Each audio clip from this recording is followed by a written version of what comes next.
బైబిల్లో చెప్పబడిన శుక్రవారం యేసుక్రీస్తు మరణ దినం. అవును, శుభ శుక్రవారమే.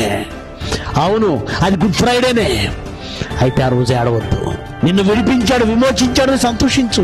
శిష్యులతోనే చెప్పాడు. ఆయన భూమి మీద జీవించి శరీరంతో ఉన్నప్పుడు శిష్యులతోనే చెప్పాడు, ఇప్పుడు మీరు దుఃఖపడుచున్నారు కానీ లోకం సంతోషిస్తుంది. నేను చనిపోయినందుకు లోకం సంతోషిస్తుంది. సంతోషించాలి. ఆయన చనిపోతేనే మన పాపాలు పోతాయి. ప్రభువు మన కోసం ప్రాణం పెట్టి మన పాపాలను తీసేశాడండి. సంతోషించండి. మరణం, ఆయన మరణించాడని ఏడుస్తావా? అదని పెద్ద విషయం కాదండి. మరణము ఆయన్ను బంధించి ఉంచుట అసాధ్యం. 3వ దినాన్ని సమాధిని బద్దలు కొట్టుకుని బయటకు వచ్చేసాడు ఆయన. ఈ వార్త అన్ని జనులు ప్రకటించు, తెలియని వారికి ప్రకటించు. ఆయన సజీవుడు, మృతుడు కాదు. శుక్రవారం సిలువేయబడ్డాడు, మన పాపాల కోసం బలైపోయాడు.